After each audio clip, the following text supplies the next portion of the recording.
जय हिंद दोस्तों, मैं अरविंद जोशी स्वागत करता हूं आप सभी का आपके अपने YouTube चैनल द श्रृंखला क्लासेस में। दोस्तों, आज हम बात करेंगे अपने हक की। आज बात होगी एक लड़ाई की, आज बात होगी एक आंदोलन की, आज बात होगी एक महाधरना की, आज बात होगी सरकार से अपने हक की।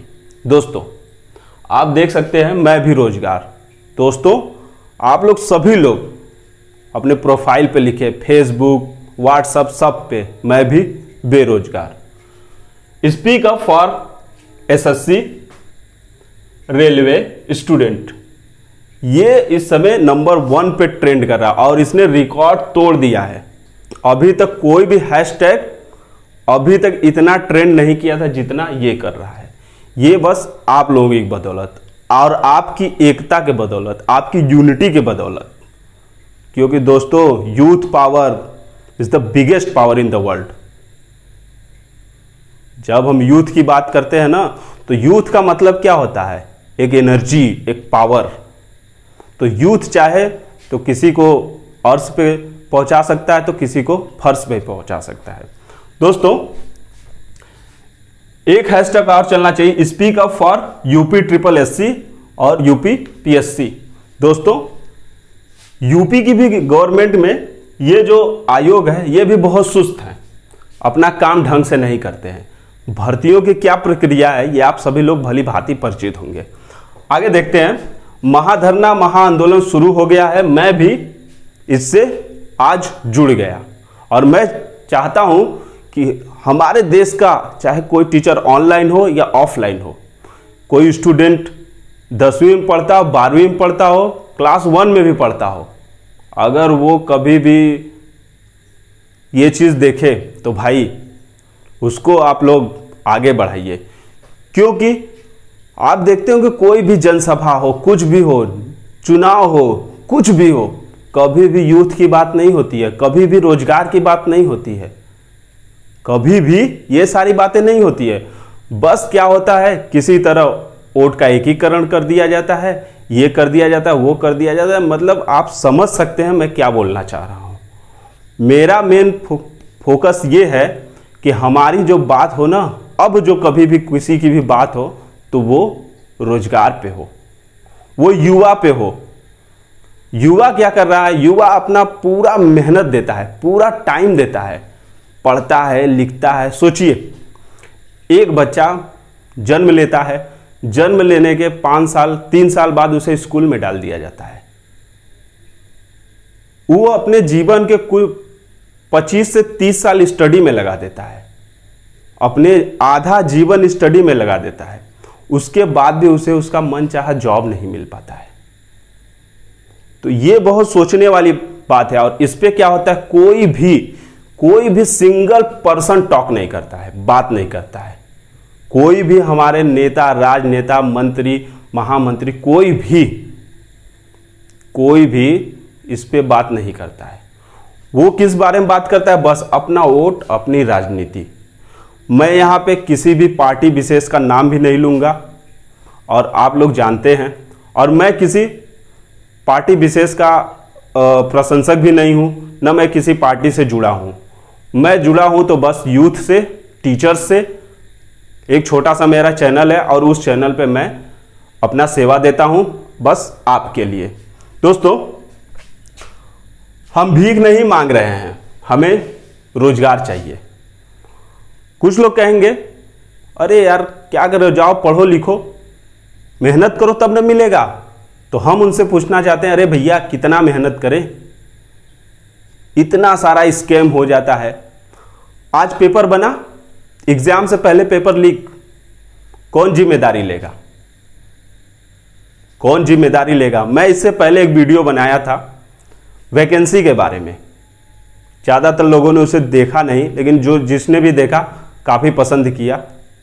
अखबार में वैकेंसी आ जाती है, लेखपाल की 8,000 आएगी, 10,000 आएगी, 5,000 आएगी, लेकिन कुछ नहीं, नथिंग, कुछ भी नहीं आता है।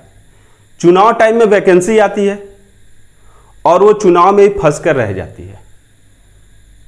आप लोग जानते होंगे, भली भांति परिचित होंगे। अभी देख लीजिए, रेलवे की कितनी सारी वैकेंसियां आई, 1,00,000 group D, 35,000 NTPC, 27,000 ALP, technician 36,000। इतनी वैकेंसी आई, कितनी क्लियर हुई और कितने लोगों को जॉब मिला। कहीं कहीं जोन में ऐसा हुआ, उस जोन में 1,600 वैकेंसी है।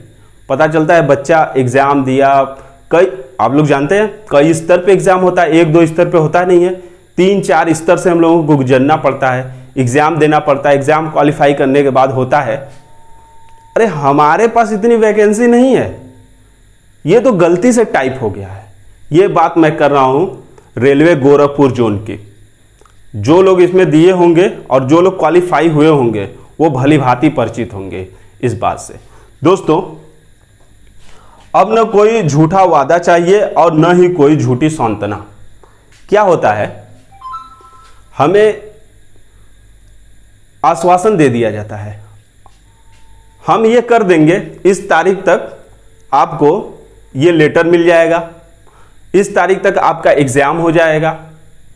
बस ये सारी बातें क्या है, सांत्वना है। एक झूठा वादा कर कर लोग निकल जाते हैं।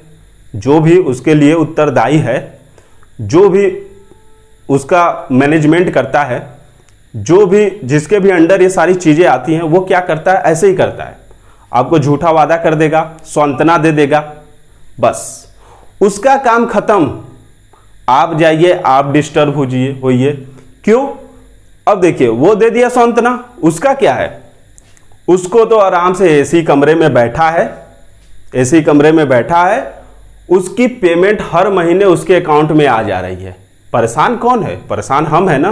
एक युवा परेशान है, एक बेरोजगार परेशान है, एक पढ़ने वाला परेशान है, दिन रात मेहनत कर कर पढ़ता है, उसे पता ही नहीं होता है कब दिन हुआ कब रात हुआ, पढ़ता रहता है। कोई उसके लाइफ का कोई शेड्यूल नहीं होता है, कब उठना है, कब जागना है, क्या करना है। लेकिन एक चीज का शेड्यूल होता है, पढ़ाई का।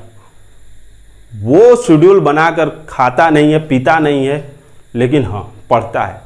इतना मेहनत करने के बाद भी उसे क्या चाहिए, एक रोजगार जो उसका हक है।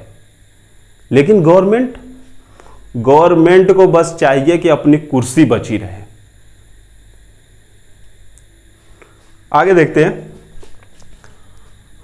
अब न कोई झूठा वादा चाहिए, न कोई झूठी सांत्वना, हमें चाहिए तो बस हमारा हक और अधिकार। समझ ले सरकार, सरकार समझ ले, हम स्टूडेंट हैं, हम चाहें तो सत्ता पलट भी सकते हैं और सत्ता दे भी सकते हैं। यूथ का पावर अभी आपको नहीं पता है। यूथ जब अपने पे आ जाएगा ना, तो मन की बात नहीं, मन का भड़ास निकालेगा। दोस्तों, सरकार हमें चाहिए रोजगार। गवर्नमेंट बनती है तो कहते हैं हम इतना रोजगार देंगे, वादा करते हैं हम 1 साल में 2 करोड़ रोजगार देंगे, लेकिन क्या है, बस कागजों पे देते हैं, वो भी नहीं देते हैं। और रोजगार भी दिए तो कैसा दिए, किसी को मनरेगा में लगा दिया, किसी को रेहड़ी पटरी पे लगा दिया, वो इनके लिए रोजगार होता है। वो साहब बस आजीविका का साधन है, उससे 2 वक्त की बस रोटी कमाई जा सकती है, उसका गुजारा हो सकता है, उसे रोजगार नहीं करते। और एक पीएचडी, एक आईआईटी करने वाला बच्चा ग्रुप डी में नौकरी करता है। अभी आप लोगों ने रिसेंट सुना होगा कि एक बच्चा जो आईआईटी का था, उसने ग्रुप डी ज्वाइन किया था। सोचिए, रेलवे ग्रुप डी उसने ज्वाइन किया। तो दोस्तों, हमारे पास ऐसे ऐसे एग्जाम्पल है कि बहुत ज़्यादा पढ़ने लिखने के बाद भी बच्चे क्या है, बेरोजगार है। इसका कारण क्या है? इसका कारण हमारा सिस्टम है। सिस्टम की वजह से हम परेशान हैं। सरकार क्या है, सरकार आज है कल नहीं है। कोई भी गवर्नमेंट आती है 5 साल के लिए आती है, अगला टर्म होता है तो 10 साल हो जाती है, 15 साल हो जाता है, लेकिन चेंज तो होती है। लेकिन हमारा क्या होता है, सिस्टम नहीं चेंज होता है। सरकार चेंज होती है, सिस्टम नहीं चेंज होता है। तो सारा फॉल्ट हमारा क्या है, सिस्टम का है। सिस्टम का कैसे फॉल्ट है, देखिए, आज वैकेंसी आ गई, आज मतलब कि कहने का मतलब है कि कितने साल के इंतजार के बाद आज वैकेंसी आई। जब वैकेंसी आई तो पता नहीं कि पेपर कब होगा, 1 साल लग जाते हैं पेपर करवाने में। जब पेपर होता है तो पता चलता है पेपर आउट हो गया। तो इन सब की जिम्मेदारी कौन लेगा? जब पेपर आउट हो गया तो एग्जाम बहुत सारे कैंसिल हो जाते हैं, बहुत नहीं कैंसिल होते हैं। एग्जाम कैंसिल हो गया तो फिर डेट आने में फिर प्रॉब्लम होती है, एग्जाम डेट। चलिए दोबारा एग्जाम डेट आ भी गई, एग्जाम हो गया, लेकिन फिर भी पेपर आउट होने की खबर आती है। इस बार ऐसा कुछ नहीं होता है कि एग्जाम कैंसिल हुआ। इस बार क्या करते हैं, इधर उधर कर कर मामला सलटाकर पेपर हो गया। रिजल्ट लाने में ये कम से कम 2 से 4 साल लगा देते हैं।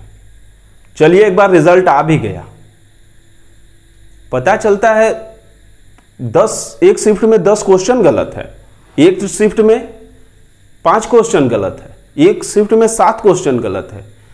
भाई क्या अनपढ़ों से पेपर बनवाते हैं आप? जो आयोग ले रहा है वो क्या अनपढ़ों से पेपर बनवाता है? 150 के क्वेश्चन, पेपर के क्वेश्चन में 150 का क्वेश्चन है एक पेपर में, अगर 10 क्वेश्चन गलत हुए तो बताइए। और किसी शिफ्ट में एक भी क्वेश्चन गलत नहीं, किसी शिफ्ट में 10 क्वेश्चन गलत। उस शिफ्ट वाला जिसका एक भी क्वेश्चन गलत नहीं है और जिसका ये क्वेश्चन 10 गलत है, वो क्या करेगा? इसको 10 का फुल मार्क्स मिल जाएगा और उसको बेचारे को एक भी नंबर नहीं मिलेगा। तो ये भी एक बहुत बड़ी विडंबना है। ऐसा हो ही क्यों? ऐसा क्यों हो? आप पेपर अच्छे से बनवाइए, उसको 10 बार चेक करिए, क्वेश्चन गलत नहीं होने चाहिए।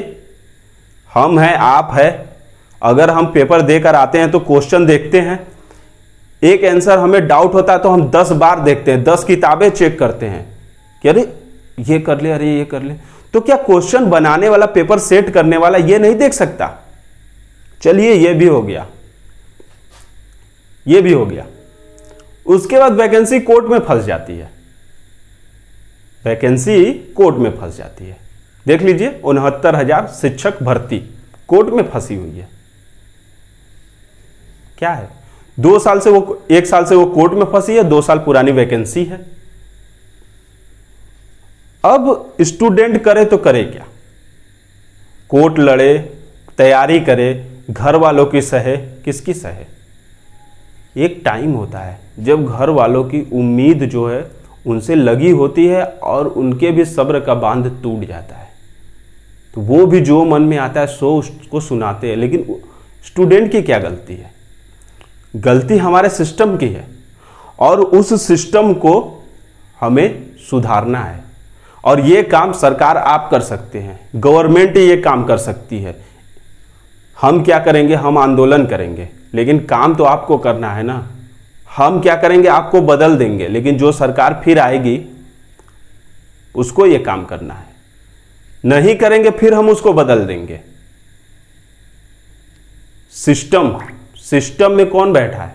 सिस्टम में जितने हैं वो रोजगार वाले बैठे हैं, उनके पास अपनी नौकरी है, महीने का तनख्वाह उनके अकाउंट में आ जा रहा है, उनको नहीं फर्क पड़ता है, उनको कोई फर्क नहीं पड़ता है कब रिजल्ट दे रहे हैं, कब क्या हो रहा है, कुछ नहीं। सिस्टम ऐसा होना चाहिए जब वैकेंसी आवे उसी टाइम पूरा नोटिफिकेशन में लिखा होना चाहिए, इस डेट को एग्जाम होगा तो होगा, इस डेट को रिजल्ट आएगा तो आएगा, न इधर न उधर। हमें ऐसा सिस्टम चाहिए, क्योंकि हम इससे ज्यादा सह नहीं सकते। हमने बहुत सहा है, बहुत। सोचिए 20 से 30 साल हमें लग जाते हैं अपनी पढ़ाई कंप्लीट करने में, उसके बाद भी हम यहीं के यहीं रह जाते हैं। दोस्तों, कहा जाता है क्राइटेरिया डिसाइड होनी चाहिए। हमारे जो नेता लोग हैं वो कहते हैं हमें योग्य लोग नहीं मिले, तो क्या नेता हमारे पास योग्य हैं? किस बेसिस पे वो चुनाव लड़ते हैं? बस अपने दबंगई के बल पे या अपने उठपटांग भाषण के बल पे? आप कुछ भी करिए, कुछ भी करिए, चाहे मंदिर बनाइए, चाहे मस्जिद बनाइए, वो आस्था का विषय है। हम भगवान श्री राम को प्रणाम करते हैं, हमें कोई वो नहीं है। लेकिन हाँ, रोजगार हमें चाहिए, रोजगार जो हमारा हक है वो हमें चाहिए। हमारे देश में आलम ये है, अगर ग्रुप डी की वैकेंसी निकली तो सोचिए, जो उसकी एलिजिबिलिटी होती है वो 10वीं पास होती है। एलिजिबिलिटी जो होती है 10वीं पास होती है, वो मिनिमम एलिजिबिलिटी है। मिनिमम मतलब कि मैक्सिमम कुछ भी हो सकता है। मैक्सिमम पीएचडी वाले, बीटेक वाले, बीए वाले, बीएससी वाले, सारे ग्रेजुएट, पोस्ट ग्रेजुएट सब भरते हैं। अब आप लोग सोच सकते हैं कि बेरोजगारी का आलम क्या है। आपको मैं बता दूं, इन परीक्षाओं में 2.5 करोड़ लोग फॉर्म भरते हैं। 2.5 करोड़, समझ रहे हैं आप लोग? 2.5 करोड़ कितना होता है? 2.5 करोड़ लोग फॉर्म भरते हैं और उन बेरोजगारों से गवर्नमेंट उनसे भी पैसे लेती है। 2.5 करोड़ रेलवे में 500 का मल्टीप्लाई कर दीजिए, 500 का मल्टीप्लाई कर दीजिए, देख लीजिए कितना आ रहा है। अरबों रुपए गवर्नमेंट के खाते में यूं चले गए, और जब तक एग्जाम नहीं हो जाएगा पैसे वापस नहीं करेंगे। वो भी 100 रुपए काट कर 400 रुपए रिटर्न करेंगे। लेकिन ये जो पैसा है, अरबों रुपए, इसको कहां रखे हैं?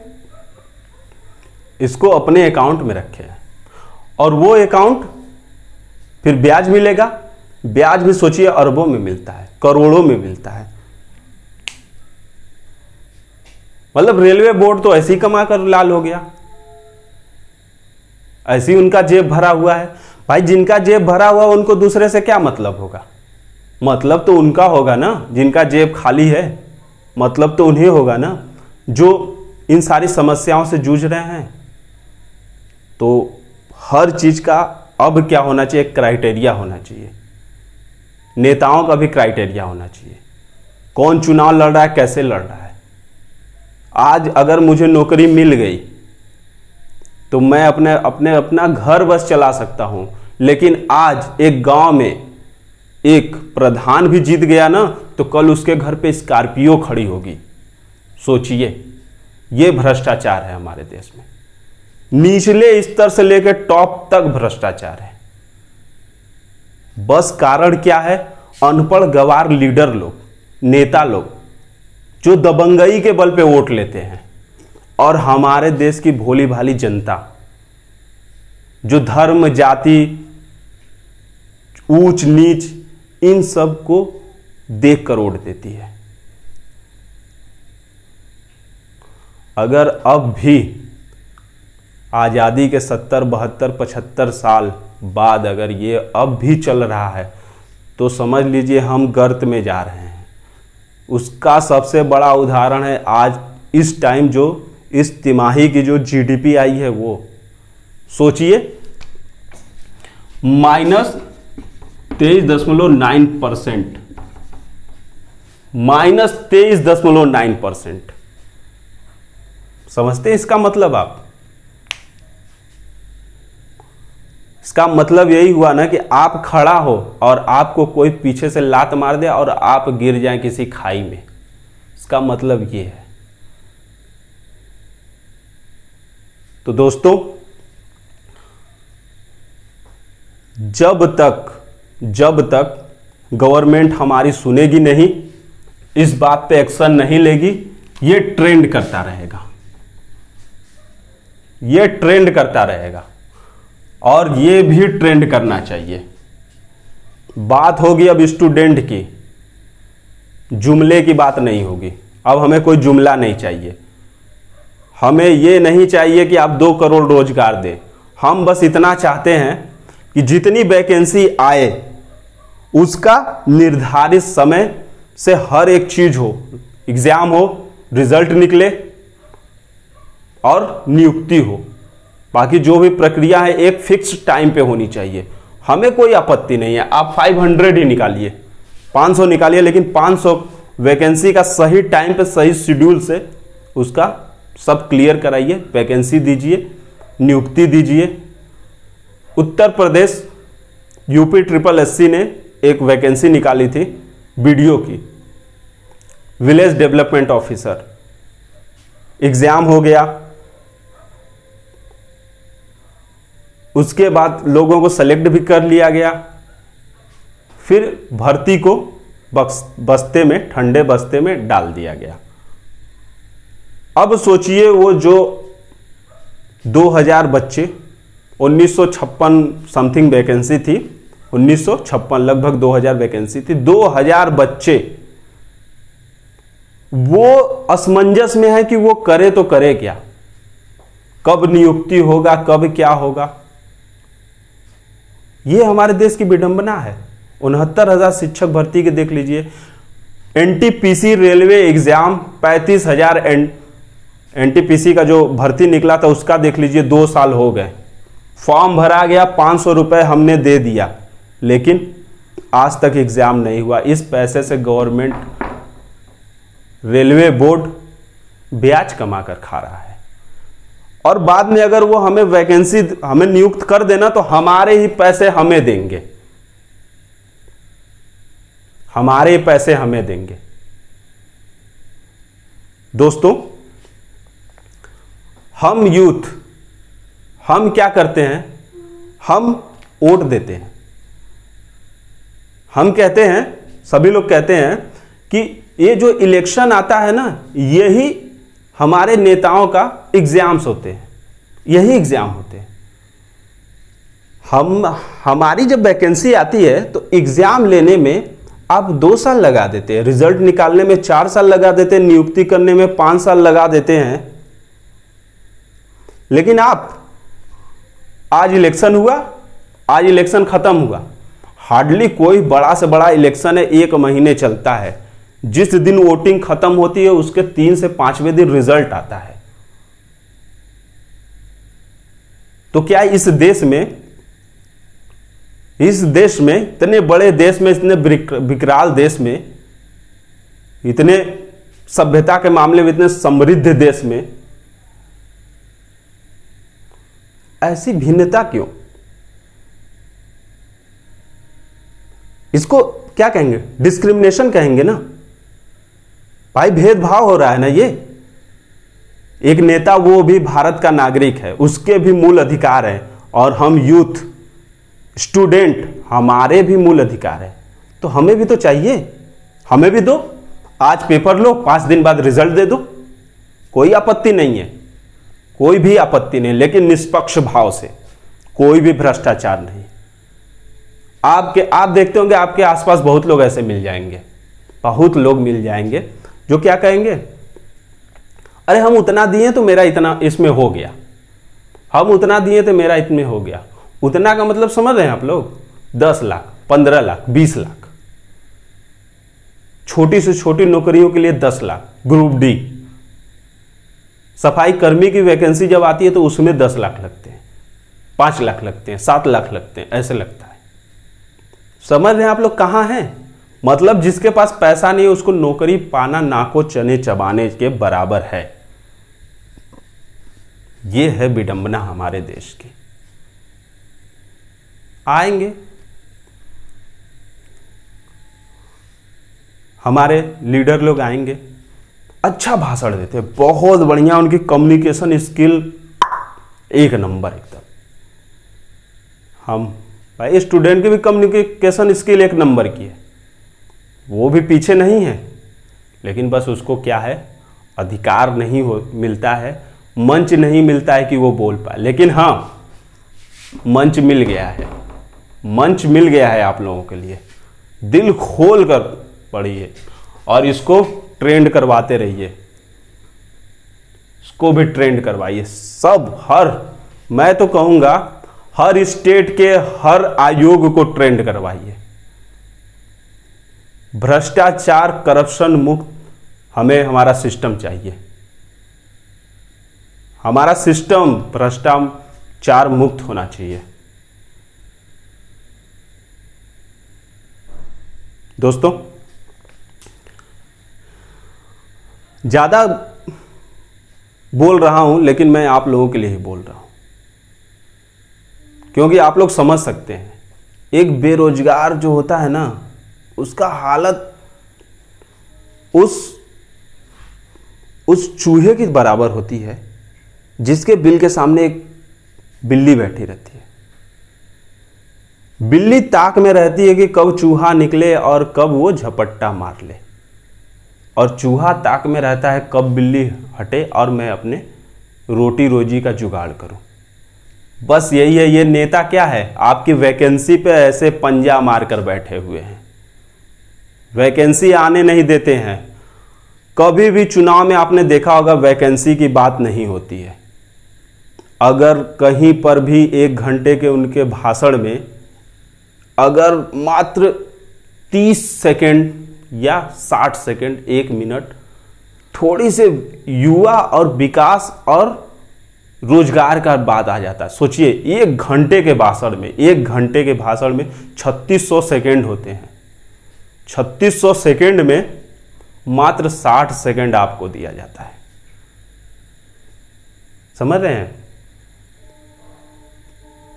समझ रहे? ये लोग हमें क्या समझते हैं कि मतलब कुछ भी बोल देंगे, जैसे भी बोल देंगे ये हो जाएगा, ठीक है। ये लोग अगर ऐसा समझते हैं तो ऐसा कोई बात नहीं है। हम मन की बात सुनते हैं ना, तो मन का भड़ास निकालना भी जानते हैं। तो दोस्तों, आप लोग देखिए, आप लोग समझिए, आप लोग समझदार हैं।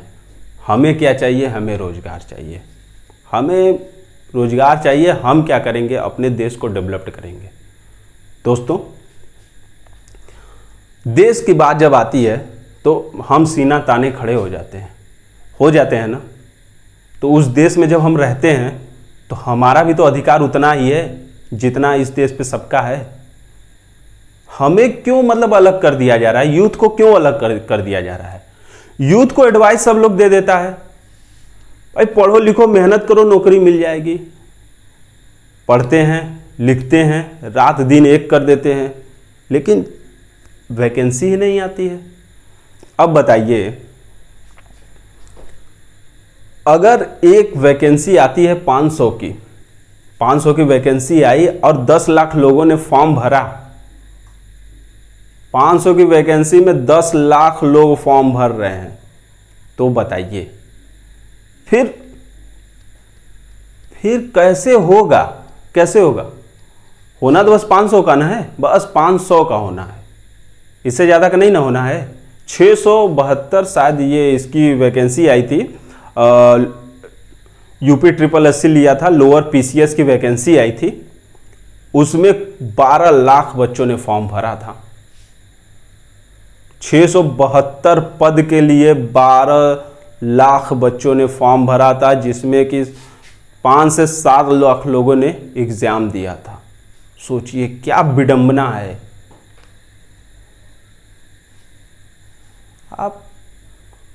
हम अब क्या करते हैं ना, अब देखिए क्या है कि कोई भी बच्चा है वो अपने कमरे में, अपने रूम में बैठकर पढ़ रहा है। वो बस यही सोचकर पढ़ता है कि हाँ मुझे एक दिन नौकरी पानी है, मैं एक दिन रेलवे में चला जाऊंगा, मैं एक दिन SSC में सेलेक्ट हो जाऊंगा, मैं किसी स्टेट एग्ज़ाम में सेलेक्ट हो जाऊंगा। यही सोचकर वो पढ़ता है और उसके परिवार की उम्मीदें उसके साथ जुड़ी होती हैं कि हाँ मेरा बच्चा आज पढ़ रहा है तो कल उसको उसका मनचाहा नौकरी मिलेगा। लेकिन लास्ट में क्या होता है?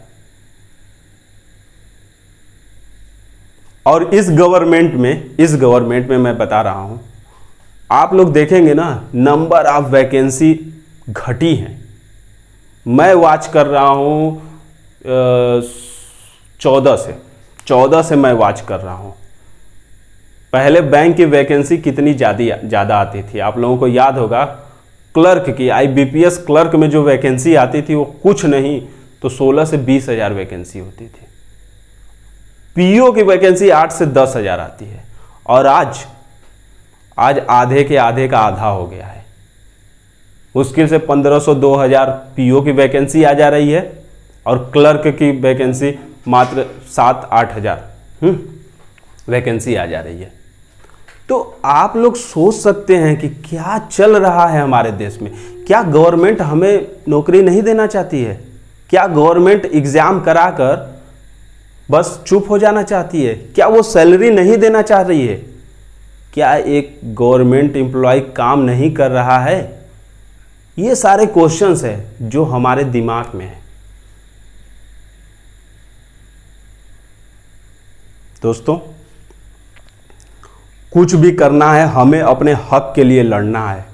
इस आंदोलन को जारी रखना है, जब तक जारी रखना है जब तक कि सिस्टम चेंज ना हो जाए। हमको सिस्टम को चेंज करना है। गवर्नमेंट तो अपने आप चेंज हो जाएगी, हमें सिस्टम को चेंज करना है। हमें अपना पूरा प्रभाव बना कर रखना है। हमें चाहिए, हमें जो हमारा हक है वो हक हमें चाहिए, वो हमसे कोई छीन नहीं सकता।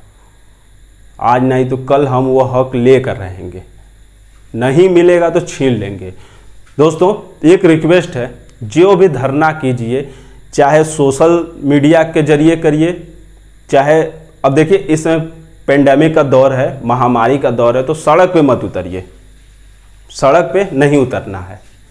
हमें क्या करना है, अपने सोशल मीडिया का पावर दिखाना है। हम दिखा देंगे कि सोशल मीडिया भी बहुत पावरफुल है। ट्विटर, फेसबुक, व्हाट्सएप, मतलब हर जगह जितने भी प्लेटफॉर्म है उस पर ये सारी चीज़ें चलनी चाहिए। उस पर लोगों को दिखना चाहिए कि हाँ कुछ है, कुछ हो रहा है। हम यूथ सरकार के अगेंस्ट आ गए हैं और हमें रोजगार चाहिए। हम क्या करेंगे, सोशल मीडिया पे जो धरना करेंगे, हम उसमें कोई गाली गलौज नहीं करेंगे, किसी भी टाइप का अभद्र भाषा का किसी के लिए कोई प्रयोग नहीं करेंगे। हम क्या करेंगे, शांतिपूर्ण। देखिए गांधी जी क्या कहते थे, अहिंसा, अहिंसा और सत्य के मार्ग पे चलते थे, और हम भी वही करेंगे। अहिंसावादी शांति प्रिय सत्याग्रह होगा हमारा ये आंदोलन शांति प्रिय होगा। बस हमें क्या करना है, अपनी आवाज़ बुलंद करना है, बोलना है सरकार हमें रोजगार दो और इनकलाब जिंदाबाद। हमें बस ये करना है, न किसी को कोई अभद्र टिप्पणी करना है, न कुछ करना है, न कुछ करना है। कोई भी अभद्र भाषा का हमें प्रयोग नहीं करना है, क्योंकि हम स्टूडेंट हैं, पढ़े लिखे हैं। हम तो कोई नेता वगैरह है नहीं जो कि इनको लड़ा दे उनको लड़ा दे।